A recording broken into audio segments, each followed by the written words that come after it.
श्री गणेशाय नमः। ओम नमो भगवते वासुदेवाय। कार्तिक महात्म व्रत कथा 11वां अध्याय। ब्राह्मण विष्णुदास और राजा चोल की मुक्ति और भक्ति की महिमा। राजा पृथु श्री नारद जी से बोले, हे महामुनि, संसार के सभी जीव भगवान की प्रसन्नता के लिए यज्ञ करते हैं, दान करते हैं, व्रत नेम और तीर्थ स्नान भी करते हैं, नाना प्रकार के भगवान की आराधना करते हैं। परंतु कृपा करके कोई ऐसा सरल उपाय बताइए जिससे एक साधन करने से ही सभी साधन स्वतः ही हो जाए। राजा पृथु की विनती सुनकर श्री नारद जी बोले, हे राजन, इसी बाबत मैं तुम्हें एक प्राचीन इतिहास का वर्णन करता हूँ। पूर्व समय में कांचीपुरी में चोल नाम के एक चक्रवर्ती राजा हुए हैं। उनके राज्य में कोई भी जीव दरिद्र, दुखी अथवा रोगी नहीं था। सभी सुखपूर्वक जीवन यापन करते थे।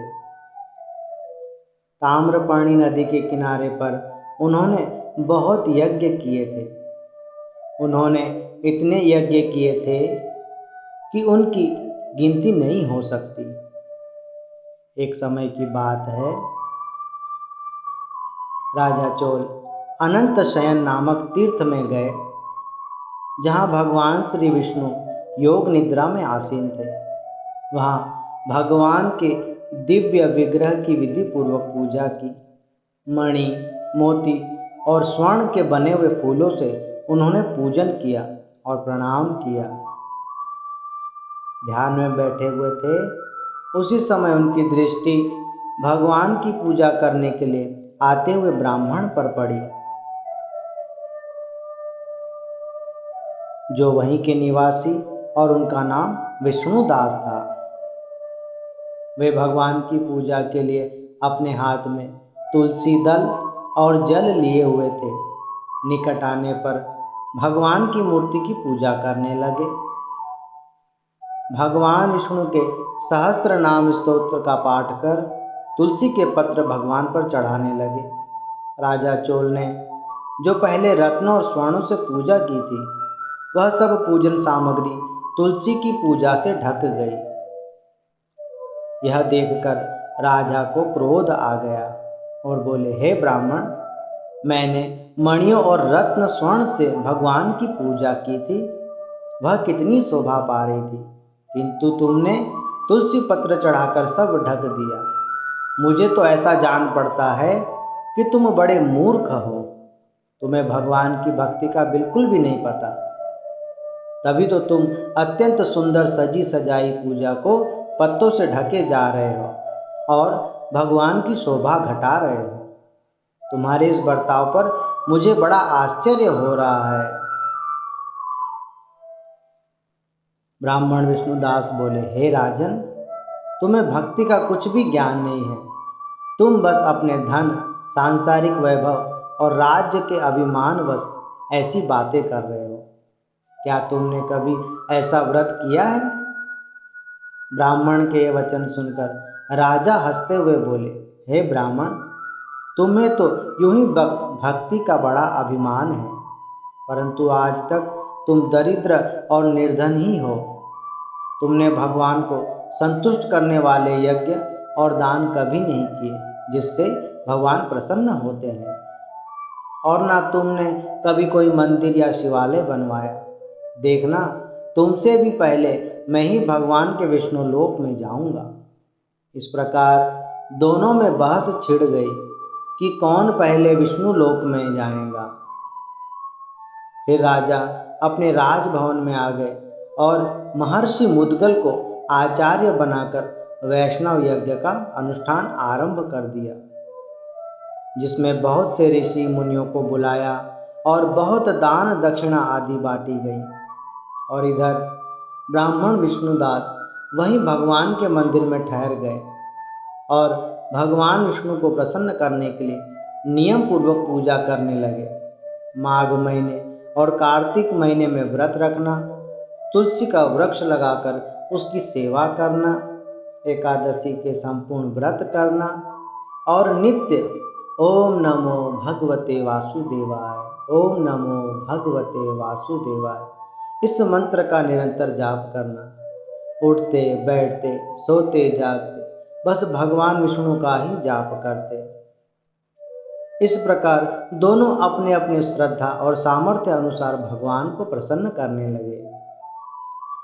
एक दिन की बात है, विष्णुदास ने नित्य कर्म करने के बाद भोजन तैयार किया और भगवान के पास रखा, परंतु उसे किसी ने चुरा लिया।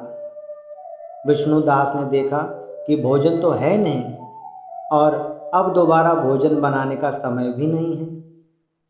अब दोबारा भोजन बनाऊंगा तो समय व्यर्थ हो जाएगा और सायंकाल की वंदना में भी भंग पड़ेगा, इसलिए सारा दिन निराहार रहे। दूसरे दिन भी भोजन बनाकर भगवान को भोग लगाने के लिए रखा। दूसरे दिन भी उनका भोजन कोई उठाकर ले गया। इस प्रकार लगातार 7 दिनों तक कोई आकर उनके भोजन को उठाकर ले जाता था। इससे विष्णुदास बड़े आश्चर्यचकित हुए और वह विचार करने लगे कि कौन है जो प्रतिदिन आकर मेरा भोजन चुरा कर ले जाता है। मैं इस क्षेत्र में संन्यास ले चुका हूँ, अतः अब किसी तरह इस स्थान को त्याग भी नहीं सकता। मन की संतुष्टि अनुसार भोजन ना बना लूं और जब तक भगवान को भोग न लगा लूं तब तक मैं भोजन ग्रहण कर ही नहीं सकता। प्रतिदिन उपवास करने से मैं व्रत समाप्ति तक तो जीवित भी नहीं रह पाऊंगा, परंतु आज मैं भोजन की भली भांति रक्षा करूंगा। यह सोचकर ब्राह्मण ने भोजन बनाया और भोजन भगवान के सामने रखकर कहीं जाकर छुप गए। इतने में ही एक चांडाल दिखाई दिया जो भगवान का भोजन ले जाने के लिए आया था। भूख के मारे उसका सारा शरीर दुर्बल और जर्जर हुआ था। ब्राह्मण को उसकी यह दीन दशा देखकर उस पर बड़ी दया आ गई और बोलने लगे, हे भैया, जरा ठहरो, क्यों रूखा सूखा भोजन खाते हो?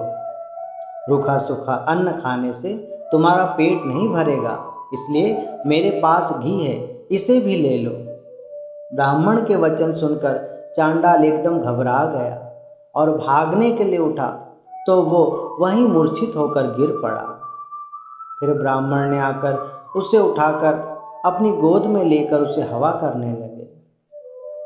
जब उस चांडाल की मूर्छा टूटी और वह उठ खड़ा हुआ तो विष्णुदास ने देखा कि वह चांडाल स्वयं साक्षात भगवान श्री हरि विष्णु शंख चक्र और गदा धारण किए सामने विराजमान है।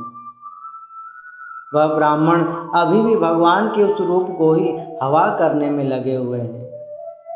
उसे भगवान की स्तुति और प्रणाम करना सब भूल गया। फिर इंद्र आदि सभी देवता, गंधर्व, अप्सरा वहां पर आ पहुंचे। वह स्थान सैकड़ों विमानों से भर गया। चारों ओर गीत और बाजों की ध्वनि छा गई। भगवान ने उसकी इस प्रकार जीव दया देखकर उस पर बड़े प्रसन्न हुए और अपने हृदय से लगा लिया और उसे अपना दिव्य देह देकर, अभय मुक्ति का दान देकर अपने वैकुंठ धाम को ले चले। उस समय यज्ञ में दीक्षित हुए राजा चोल ने देखा कि विष्णुदास एक सुंदर विमान पर बैठकर भगवान विष्णु लोक में जा रहे हैं। विष्णुदास को वैकुंठ में जाते देख राजा ने तुरंत ही अपने गुरु महर्षि मुद्गल से बोले, हे गुरुदेव, इस ब्राह्मण से मेरा तकरार हुआ था